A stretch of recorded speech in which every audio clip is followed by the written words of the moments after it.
Welcome to the Badgecast 1 podcast with your host, Brian Ellis, a 20-plus year veteran police leader who's dedicated to helping police officers be their highest and best.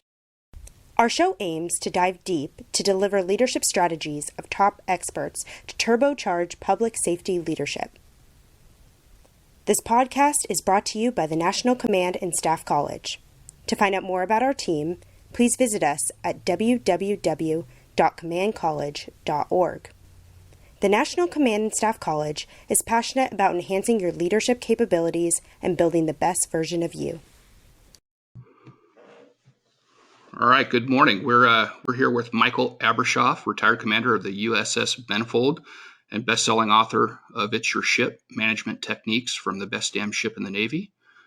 Michael's leadership story is a stunning transformation about when leaders really pay attention to the right things. Mike has written 3 books, and It's Your Ship has sold over 1 million copies. So we're really excited to have him here today because his message is important, and it's the kind of leadership that we embrace here at the National Command and Staff College. So, Mike, welcome to our show. How are you today? I'm doing great. Happy to be here, Brian. Oh, we're completely blessed to have you here. It's really exciting. So, before we dive into our conversation about It's Your Ship, can you tell us what you're working on right now? Well, the economy is at full employment right now, and businesses are having a severe labor crunch, and they're waking up to the concept of leadership, that it's cheaper to retain the talent that you already have than to lose it and have to go out and find replacements and train them. And every industry in the U.S. today is short of talent. I spoke to a commercial landscaping company. They could do 30% more business a year, but they don't have the workers to do it. I spoke to the Sand and Gravel Association. They don't have enough truck drivers to drive gravel out of the pits that make our roads and runways. And so every industry, high tech, is short of workers. And so every industry today is short of people, and they're looking out for ways to engage the ones that they have so that they can stay in business. And so last year was my busiest year ever. This year I'm very busy. I've got a leadership consulting group, the Aegis Performance Group, and it's doing very well. So that's pretty much what I'm working on, helping companies get their leadership and managers to understand the concept of leadership and how you engage people to drive performance. Yeah, that's all good stuff. And we see that in public safety. There's no shortage of jobs. And so, happy people stay where they're at, and other people have lots of other options. So let me ask you, because I'm a big reader. I like to, obviously your book was a book that I picked up, and it's probably one of 5 books that I picked up and read straight through without putting it down, just because there was just a lot of good stuff in it. And so what are you reading right now? I just finished reading Make Your Bed by Admiral Bill McRaven, who was the SEAL that planned the raid that captured bin Laden. And he's a personal hero of mine. I think he's a great American. And I was given his book and just finished it. Nice. Definitely put that one on the list. So, Michael, it's clear that leadership's a big passion of yours. And, obviously that's one of the reasons that we wanted to have you here. And our organization uses It's Your Ship as a required reading of one of our courses because there's just so much valuable information in it. And so I wanted to really dive into a few specific questions and to allow you to kind of really inspire our listeners on why leadership is so important for their personal and organizational lives. So I think you really touched on it in your opening in our opening conversation about the cost of attrition. I mean, you mentioned in the book, the Benfold has a crew that could not wait to get out of the Navy, and you described that your most proud achievement was turning that crew into a tight-knit, smooth functioning team that felt that they were the best ship. And that cost of attrition can be seen because when you lose people, it costs a lot retrain and find new ones. So can you talk a little bit more about, why the cost of attrition is so important? So I don't know what the exact figures are today to recruit one person into the military and get him or her through the first 8 weeks of boot camp. But 20 years ago, it was about $45,000 just to get one person in the door and through basic training. And I can't believe that cost has come down in the last 20 years. And the military is currently not meeting their recruiting goals. And the Navy is now giving you a $30,000 bonus just to sign up. And so it used to be when you re-enlisted, you would get a $30,000 bonus. Now you're getting that bonus just to sign up. And so the cost of getting a person into the Navy today and through 8 weeks of boot camp has to be approaching $80,000, $90,000. And so then what was happening, we were losing those people before their enlistment contract was even up, either through disciplinary proceedings or performance. And that is a huge amount of money that somebody's got to pay for. And, we're in the same business in that, taxpayers have to foot that bill. And nobody was being held accountable for, retaining people. And it's like, if I'm going to be the commanding officer of the ship, I'm signing up to be accountable for being a wise steward of our country's resources. And one of the things I can do to help drive down costs is to retain more of the people instead of having them leave.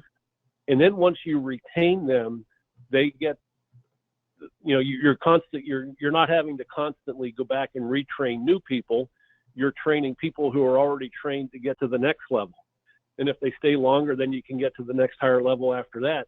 So it's got a beneficial effect of being able to compound on all that valuable training that you invest in people. And so the crew staying together for a longer period of time is what helped us, win the Spokane Trophy for best ship in the Pacific Fleet. And they won the award for best ship in the entire Navy years 3 and 4 after I left, because that unit remained intact for a longer period of time, and they were able to get to a higher level of performance. Yeah, that's good stuff. I mean, I see that in policing. I mean, the rookie cops are the ones that make the most mistakes because they don't have that experience to tell them that, hey, maybe you shouldn't drive this fast, or maybe this is a bad idea, and you get a lot of on-the-job learning. And I mean, especially right now in the United States, there's a lot of negativity surrounding public safety, for a lot of different reasons. And I think that recruiting and retention is becoming a real issue. And so, it's definitely something that we need to really be mindful to attract and to retain police officers for the long term, because the longer that they stay with us, the better cops that we ultimately produce. So, and they learn their communities better. And right. So based on that knowledge, they can deploy better wisdom in how to diffuse a situation or to keep a situation from escalating out of control. No doubt. I mean, you start talking about restorative justice and community-oriented policing. It's a lot easier to do when you know everybody on the block, as opposed to you're just driving down a piece of roadway that there's just a bunch of houses on. So yeah, no, I couldn't agree more. Yep. Well, I love that. One of the things that the readers can definitely see from reading your book, at least that I saw it, was the intention about your people policies on the Benfold. Were you always that kind of guy, or was that kind of a learning process for you? It was a total learning process. And, I grew up in the military, command and control, top down, my way or the highway. And when I saw my predecessor getting cheered when he left the ship, I took a step back and I thought, as I came up through the ranks and got transferred from job to job, I wonder how many of my sailors secretly cheered whenever I got transferred. And the fact of the matter is I didn't know. And because I didn't know, it meant that I wasn't as self-aware as I needed to be. So that one moment in time had a transformative effect on me that I need to step up to the plate. I need to become a better leader, and I need to improve before I can ask my crew to improve. So my leadership transformation started with me before I could ever even think about asking the crew to change. And I started putting myself in their shoes and viewing me and my leadership style through their eyes. And you know what? I used to tell people what to do and how to do it. And in one of the interviews, and I interviewed every sailor on the ship individually, a technician asked me how to do a procedure. And I remember thinking, you're the technician. Why are you asking me how to do this? And instead of telling him how to do it, I said, what do you think? If you own this ship, how would you do this? And he was astounded that I would ask him for his input as to how he should do his own, maintenance check. And so he said, well, if I owned it, this is what I do. And I said, do it. And he turned in flawless performance.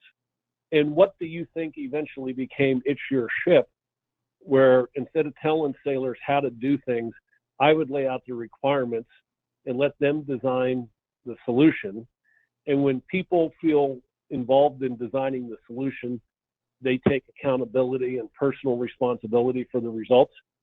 And so that was my aha moment. When I came up through the ranks, I hated being told what to do and how to do it. And when I put myself in their shoes, I thought they probably hated as well. So instead of, telling them how to do things, it was, what do you think? How would you do this if you owned it? And, they stepped up to the plate and delivered flawless performance. Yeah, that's good stuff. And,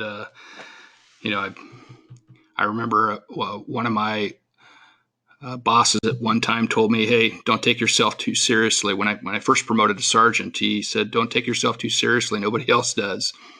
And, it was kind of that reaffirming message of just being humble and being humble in your role. But sometimes that's not always easy.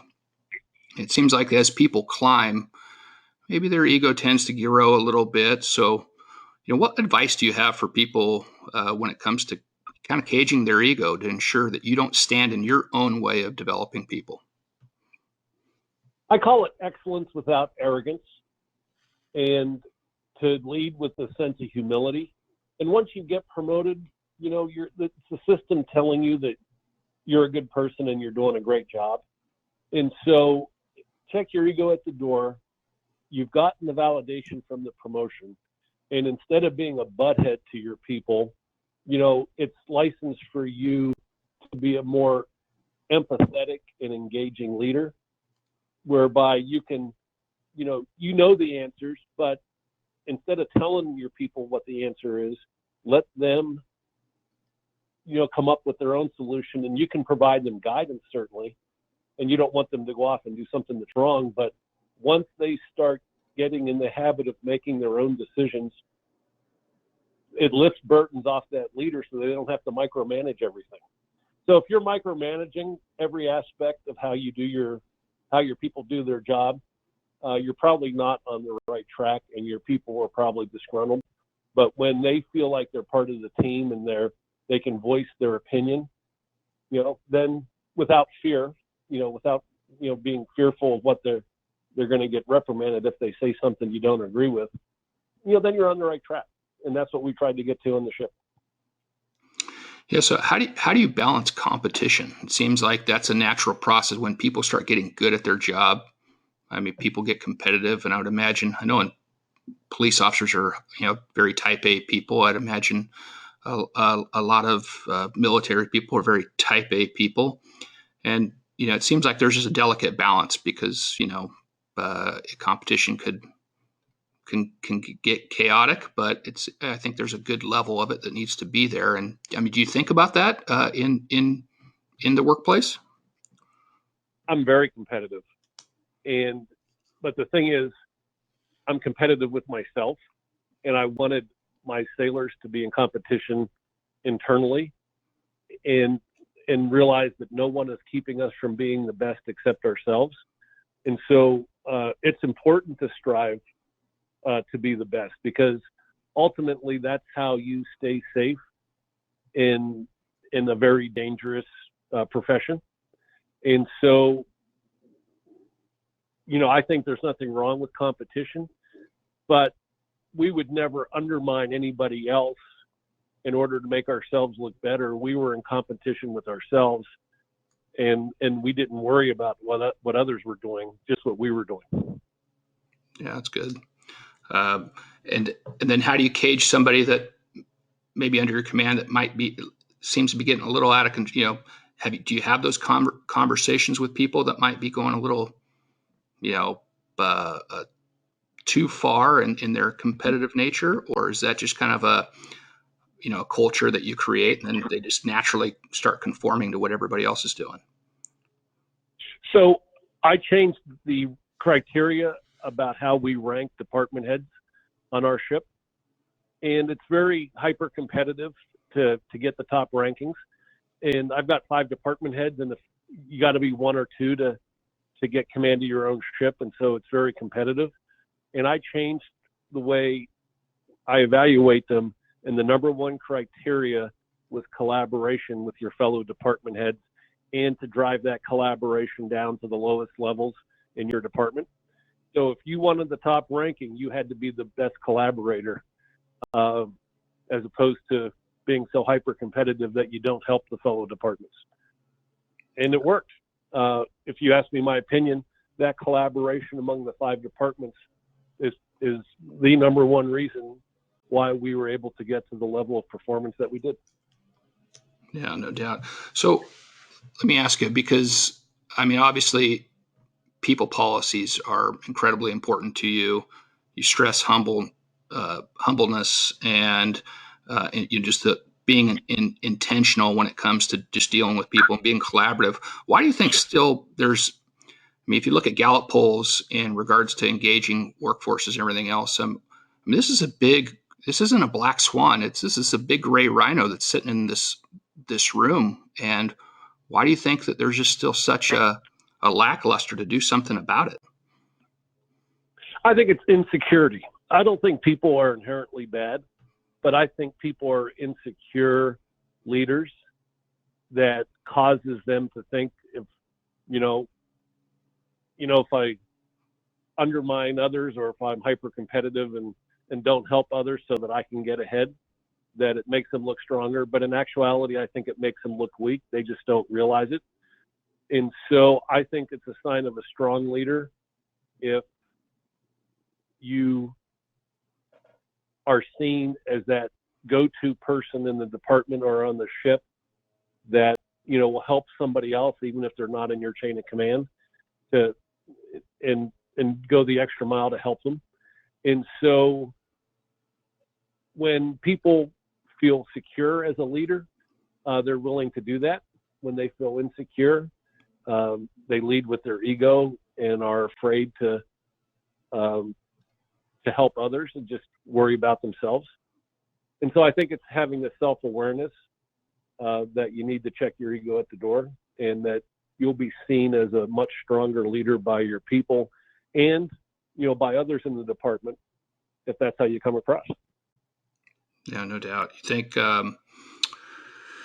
so there's an old, at least in police work, there's a saying, one crap wipes out 100 attaboys. And so it seems like, at least in my experience, there's times where as you promote in an organization, people's fear of mistakes increases. So can you maybe talk a little bit about how to reduce this fear in the workplace? And if you're going to give people autonomy, it means that they might do it your way, and your way might not be their or their way might not be your way, and so there's just there's a little anxiety there for a competitive person. And so, how do you help bosses kind of let go of that? So I resisted the urge to tell people to do it my way. And if they came up with a solution that would get us where we needed to go, and it may not have been the way I would have done it, I let them do it anyway. And what I learned was sometimes the way they designed it was better than the way I would have told them to do it.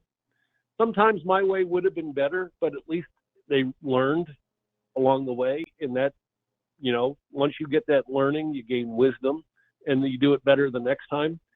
So I think our strength was we never made a big mistake and we never made the same mistake twice. But did we make mistakes every day? Absolutely. And as long as you're not making a big mistake, as long as nobody gets killed or injured, everything will be fine. And so I resisted the urge to impose my own solution. And if their solution would get us where we needed to go, I let them do it. And by letting them do it, they take ownership. It takes burdens off my shoulder. I can go focus on something else. Yeah, good stuff. We're going to break some china every now and then, right? It just is what it is. So if you Google toxic leadership, there are 50 million results. And so I think we touched on this a little bit, but how can organizations get better at this thing that seems that we struggle, and we being every profession struggles with, this toxic leadership stuff. How can we start eradicating it? Well, it starts at the top, but if the top isn't doing it, then you can do it at your level, and focus on your team, and you will deliver the results that will gain everybody's attention. But the key is so it's tougher when people's lives are on the line. And I know your folks, their lives are on the line every day, as were mine. And what drove me more than anything wasn't my next promotion. It was never having to write the parents of any of my sailors, telling them that their sons or daughters weren't coming home because we didn't give it our best. In the days of one person barking orders and expecting excellence, they're over. Because your business and my business is incredibly more complex than it was just 20 years ago. And you need people who can think on their feet, who can respond, who can anticipate. And if they're waiting to be told what to do, it could cost lives. And so that's why everybody needs to step back and think, how can I train my team so that they go from being, in a reaction mode to being anticipatory and being out in front leading? And that, we're in a profession where we have to be optimistic and upbeat, where we, have to put our best foot forward to the community and deal with people that may be different than us. And if we're insecure about that, it will cause problems in the community. But if we're confident and humble and listen to the people we're trying to keep safe, then they will have better attitudes towards us, and they will feel like we have their best interests at heart. Instead of telling them what to do, work together to form a solution. And I think that's the way to keep our community safer. And I found that's the way I kept my ship safer. I didn't order excellence, but I created that culture by which people felt like they could come to work every day. And if they saw something that how we could improve just 1%, that I would listen to them, and that they didn't fear telling me what was going on. And so, if you have fear in your department, if your people are afraid to tell you the truth, then you got a problem. And it's with you. It's not with them. If they are fearful, the problem is with you, not with them. Yeah, no, that's so true. I mean, we really need that thinking that every officer is a leader, every person in the military is a leader, and then how do we extrapolate the best qualities out of each person? So every possible point of service that they have, they're using their leadership capabilities to do the best job possible. Because bosses can't be everywhere all the time, and so even the greatest micromanager can't know what everybody's doing all the time. So it is inherently critical that we get that right. There is one thing and we have to be we have to be right 100% of the time. That's the other problem. And so what happens when, that captain can't be there 100% of the time? You have to have a trained crew that you have confidence in, that if they see a situation, they'll handle it the right way. Because unfortunately, with the, microscope that we live under, we have to be right all the time. And if you have people just waiting to be told what to do, it might not lead to a great situation. Yeah, no doubt. Let's talk. I mean, obviously, I think at least I know as a manager in an organization, I want my people to do the best job that they possibly can all the time. Give them the tools to do their job, have the right conversations. But there comes times where people make bad errors in judgment, and sometimes it's a mistake of the heart, sometimes it's a mistake of the mind. But there comes a time that every boss will deal with discipline. So you talked about it in the book, the importance of getting it right and being fair. Can you talk a little bit about that? When how do you approach discipline? Well, one, I hate the role that I hated the most was disciplining my sailors. I just absolutely dreaded it. And if you ask my command master chief, he would tell you the same thing, that he never wanted to come get me and say it's time to go to captain's mast for disciplinary proceedings, because I viewed that as a failure on our part. If I had to discipline somebody, I always deep down felt, what did I do wrong that contributed to this situation? But at the end of the day, there's a difference between disciplining people when they make a mistake, or coaching them so that they never do it again. And if somebody made a mistake, I would never tell them what the mistake was. I'd get them to evaluate their own performance and say, what did you do right? And what could you have done better? So that if you see the situation again, we get a better outcome. And so I forced them to critique themselves before I ever got involved. And if they miss something, then I get involved and say, well, from my viewpoint, this is what I would expect you to do differently or better. But the first pass, I wanted them to tell me what they did right, what they did wrong, and what would they do differently if they saw the situation again.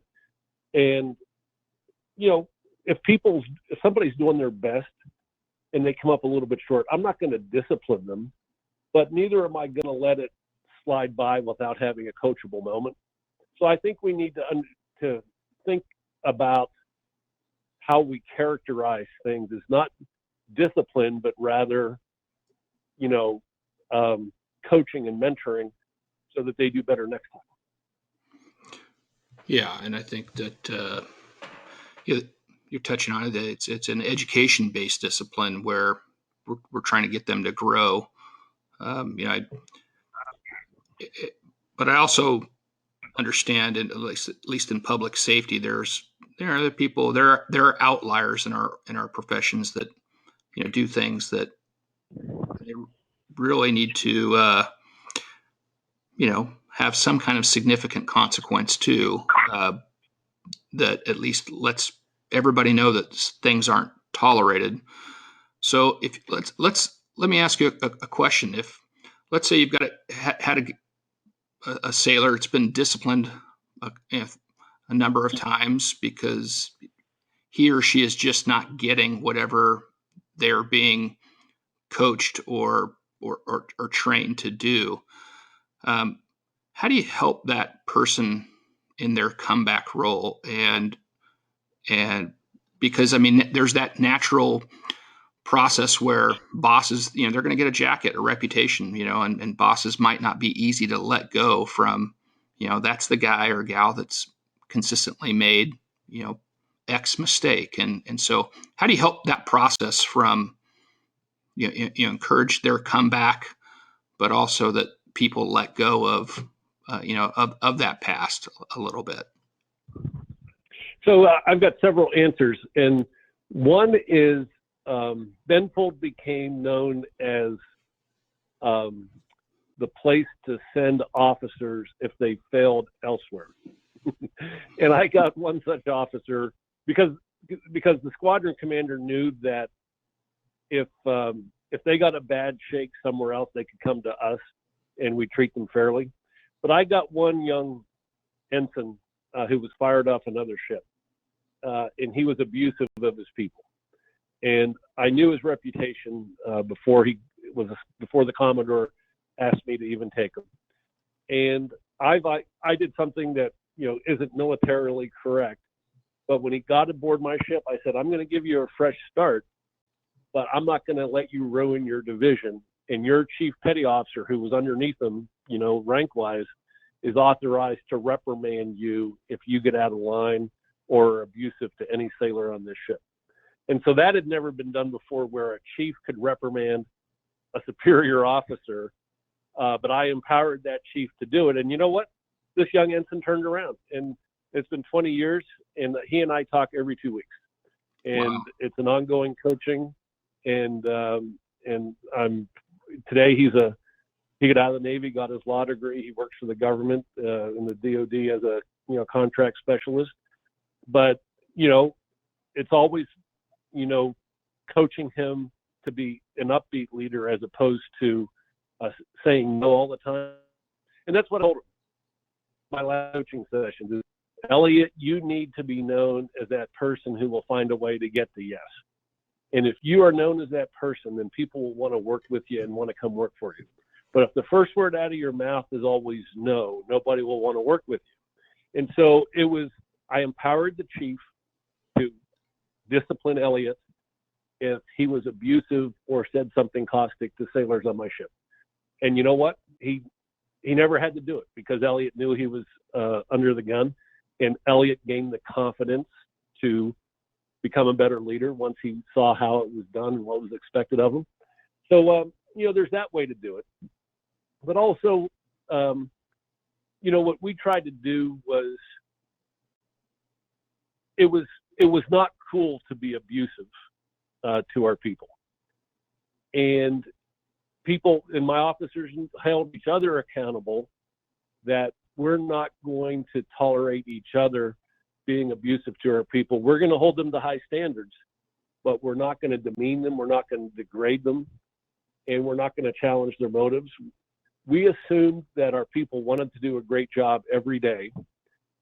And if they screw up, we need to look at ourselves first and see what we need to do to change the process or to change our training. And, if the people didn't want to change after we went the extra mile to connect with them, I had to get rid of 4 or 5 sailors because they just didn't want to be there. And so that's the other thing. If they're an outlier and they just don't want to be there and they're dragging everybody else down, you do whatever you can to connect with them. But if they just don't want to change, they need to go find employment somewhere else. Right.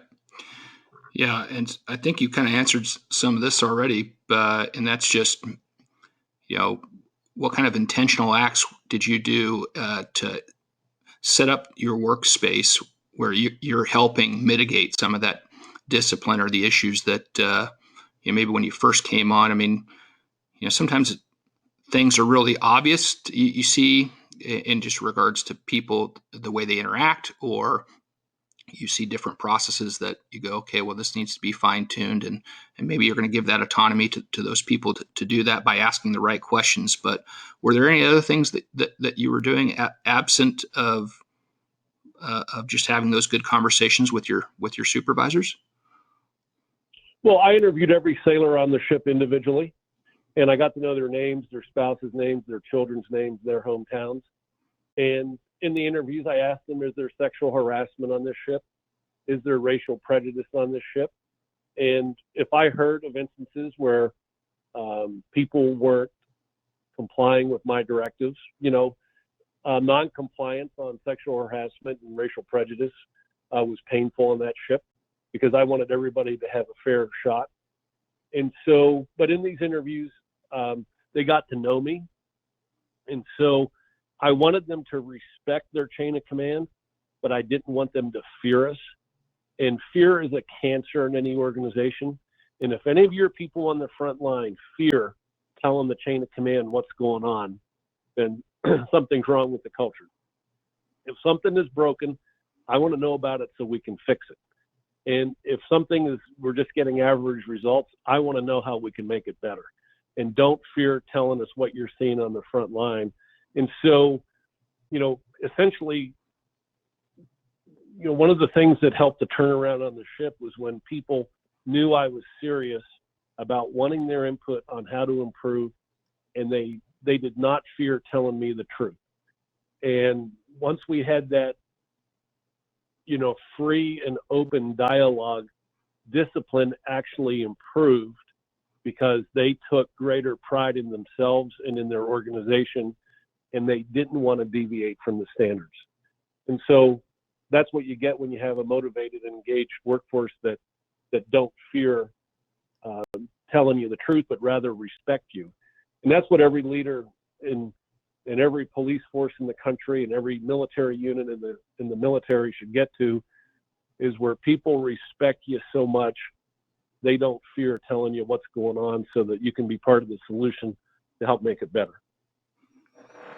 Yeah. Did you think there's any kind of natural fear that happens with, I know one thing when I promoted from officer to sergeant, one of the things that I initially didn't like was it seemed like people forgot my first name. And I think it's a more of a respect thing in a group as opposed to not forgetting your name. But then when I promoted from sergeant to lieutenant, it's LT is something that's it's almost an endearment term. And your troops they'll either call you lieutenant, which is not an endearment term, or LT. And but I still want to be Brian. And so I try really hard to connect with people all the time to make sure. But do you see the same thing in the Navy? I mean, I think a lot of people respect rank, so they'll use that rank when they're addressing you in front of people. And do you see that as more of just a respect thing, or do you think that there's just a little bit of a fear component, or a combination of the two, or what are your thoughts? So whenever the captain goes into a space, walking around the ship, going into a workspace or into an office, everybody in the room is supposed to yell attention on deck and stand at attention. And I didn't want losing the productivity. I didn't want them to stop what they were doing to stand up and acknowledge that I entered the room. And I actually told my command master chief, I don't want them standing up anymore. And he said, I'm not going to follow through on that because they want to stand up when you come into the room. And so I was actually embarrassed, but my command master chief made the crew not listen to my directive on that one issue. And so I think they stood out of respect as opposed to having to.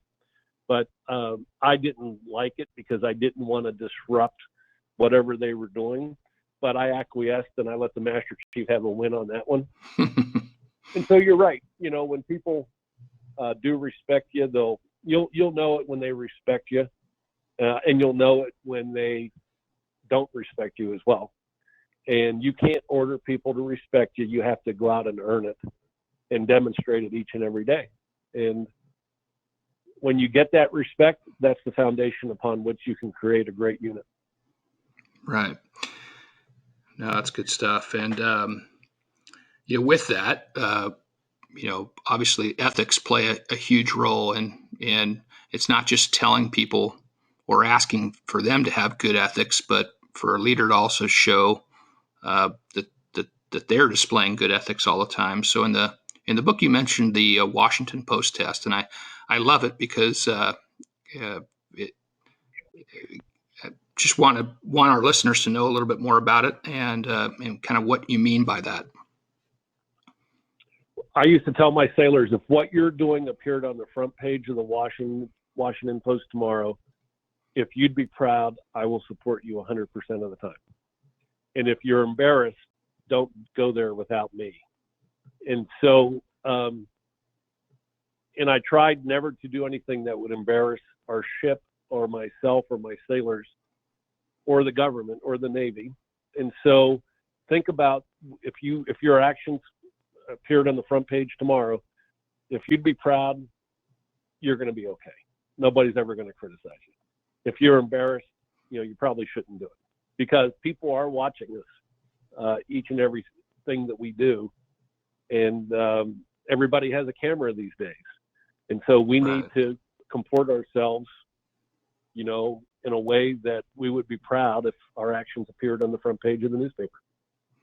Yeah, one of my peers had a much lower bar, obviously, because his old saying was, "You don't have to make me proud, just don't make me embarrassed." But no, I love that, just because it's the reality of the Washington Post test is, just a self check. When you're caught in those decisions where you're going, okay, well, not everything is a black and white issue. Not everything's a right and wrong, or there's sometimes it gets complicated. It gets really messy, and a lot of times you have to weigh a lot of different options. And so that's a great little tool that somebody could use in that situation to go, hey, what's the best possible solution for me right now? Because it's not always easy. And you guys are under the gun each and every day. Every minute you're on the job, you have to be on your toes. You have to be alert, because one bad thing, could get you, either killed or injured, but also negative publicity. And so, I always, lean back and say, what's the right thing to do here? And if it's the right thing to do, and I would be proud if it showed up in the newspaper tomorrow, I'm going to do it. And I can withstand any second guessing or backstabbing.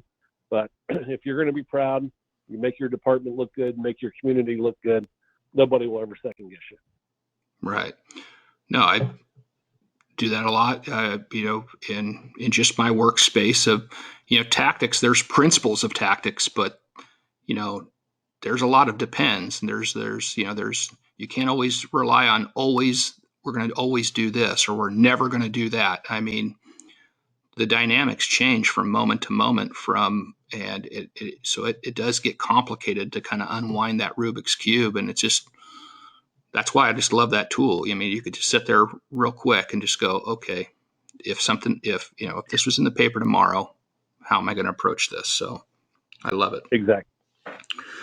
Yep. So Pat, let's talk about passion for a second. I mean, it's a central ingredient to getting people, fired up about their work. And so how do what do you do beyond giving people some autonomy and some options in their workspace to take some ownership? But I mean, how do what else are you doing to try to drive that passion? Well, I constantly tell them how important they are and their contribution to keeping our country safe. And you guys do the same thing, keeping your community safe. And so when you appeal to them and say, think of all the important things that you're doing, you're keeping people safe. It's something that you can be proud of at the end of the day and said, I made a positive contribution today.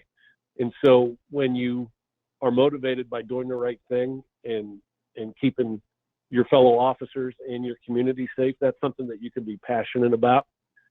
And I'm constantly second guessing myself and going over and over again, how could we do things better? And so it was instilling an intellectually curious culture by which, we weren't satisfied with just getting by. How can we learn from it and become better next time? And doing what if situations. I used to sit on my bridge wing chair and constantly do what if situations, like what if we detected a missile coming at us right now? What are my immediate reactions? So it's having a passion to be the best, and also to keeping yourself and your fellow officers safe, and being mentally sharp and doing what if scenarios, so that if something comes up, you've already trained yourself in what your initial reactions are. And I did that every day on the ship. I would sit in my bridge wing chair and stare out at the ocean, and the crew thought I was just daydreaming, but I was mentally rehearsing what if situations, so that if they happened, I would have a playbook to go into immediately to diffuse the situation. Nice. I love it.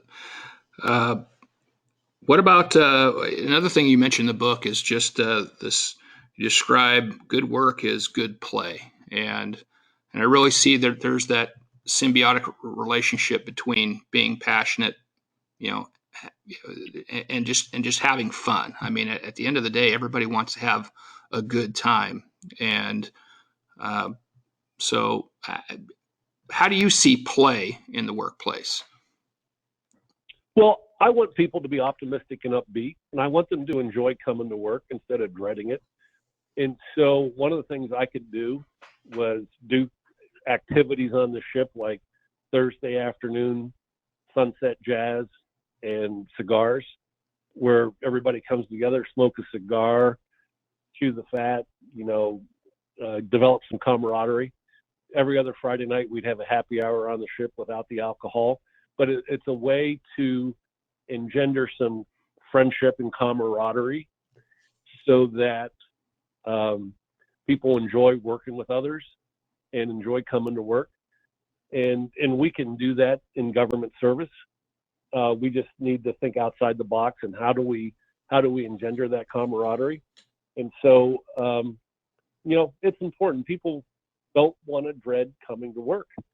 And so what can we do to make it a little more interesting, a little bit more fun, so that they have a smile on their face when they're out there policing the community, instead of being, downbeat and pessimistic? That can also be misconstrued by the people you're trying to keep safe, and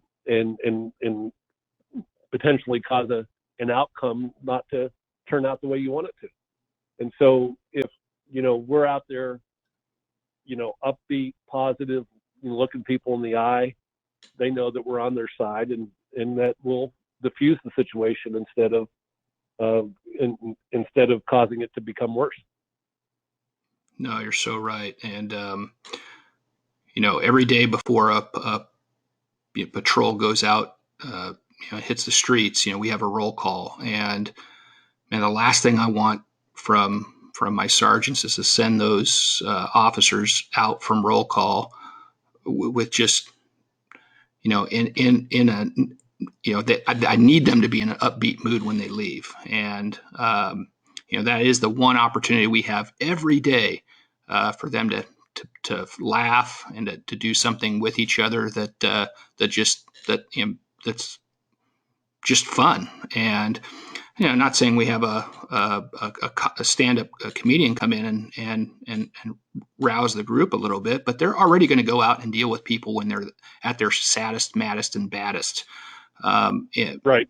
People are calling the police because they're in crisis, and so I want to spend that time and train. But training is important too. So sometimes it's the art of how you're going to set up your roll call. You might have to show a tactical video that gets people thinking about officer safety stuff or diffusing situations, but you want to end on a highlight, something fun and energetic, because the last thing I want to see people frowning on their way out to their car to do the rest of their 9.5 hours on the streets. And so, yeah, I think that's just huge. That morale boost is so important. And so thanks for sharing. Well, I spoke at an event one time, and before I get up, the president of the bank made everybody stand up and tell everybody else what they were most proud of in their lives.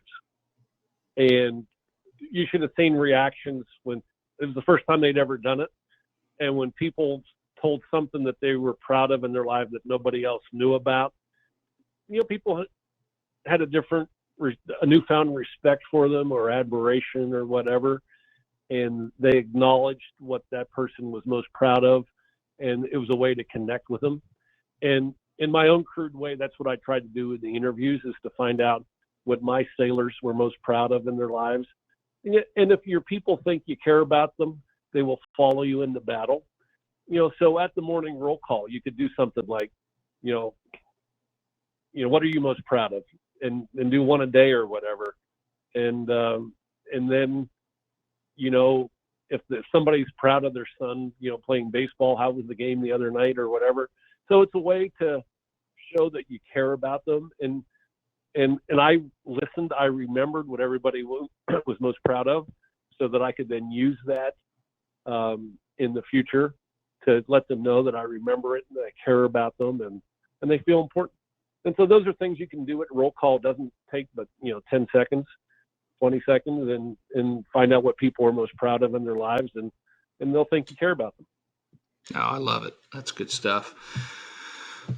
So I watched you in a YouTube video. And you told a story about this successful person who had grown a business to the point where it was stuck, and he was working every day around the clock. I just really think it's a good story, or at least a good final lasting impression of.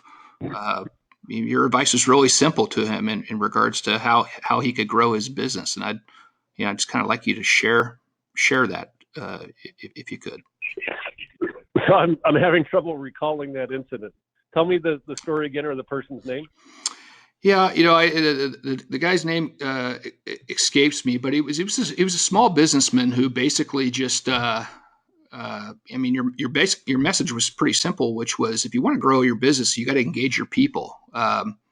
Because he was just pushing to try to.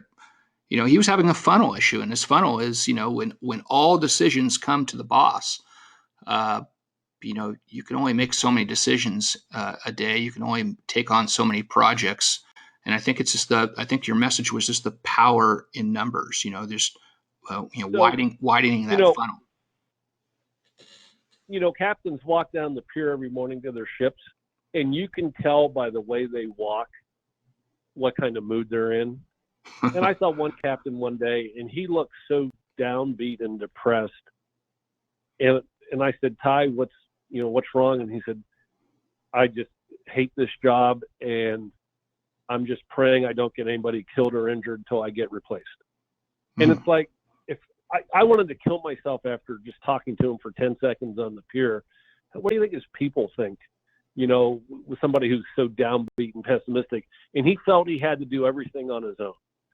He had to make every decision. So, of course, he's worn down. He doesn't have the mental stamina or the physical stamina to do the job, because he's getting involved in every little decision.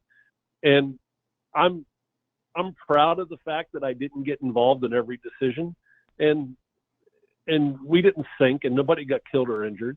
And so you have to know when to let things go and let people take care of it on their own, as opposed to getting involved in every little decision, because you won't have the mental stamina to have the judgment to do to make the big decisions. If it comes at the end of a shift and you're dog tired, and you might make a wrong decision because of fatigue. And so I wouldn't let myself get worn down over things that that aren't mission critical, but still have to get done, but they don't need me to get involved in every little decision. And so that enabled me to have the mental stamina to do my what if scenarios every day. And so if you're so bogged down in every detail that you run yourself down and everybody knows it, you're not of use to them when you're really needed in a crisis and need to make sharp decisions on the spur of the moment. Yeah, good stuff. One of my last questions for you is, if you're an aspiring leader yourself, you want to develop your leadership potential in any which way. I mean, what advice do you have to start first? I mean, what do you think is the most important tool that somebody can start sharpening that saw and get some experience and exposure to? So have that self-awareness as to how you're being perceived by the people you're trying to influence.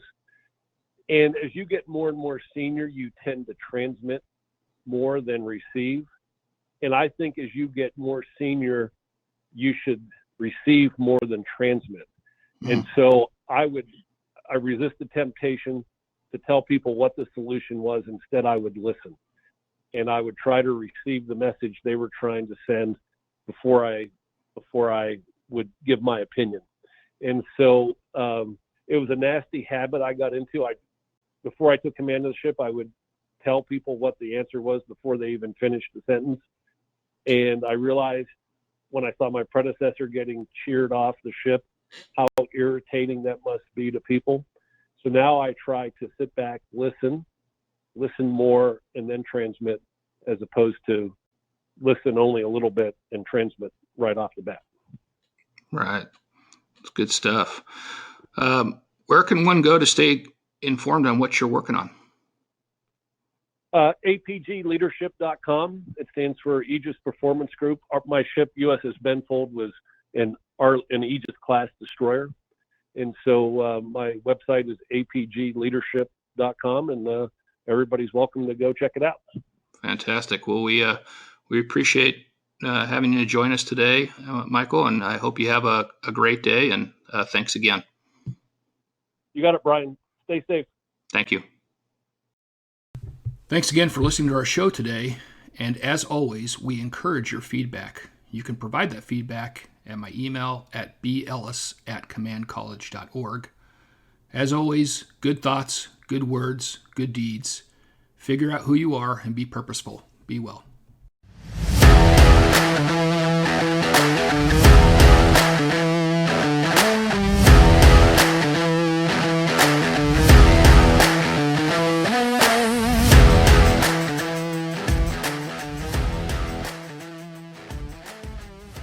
Thank you so much for tuning into the Badgecast 1 podcast.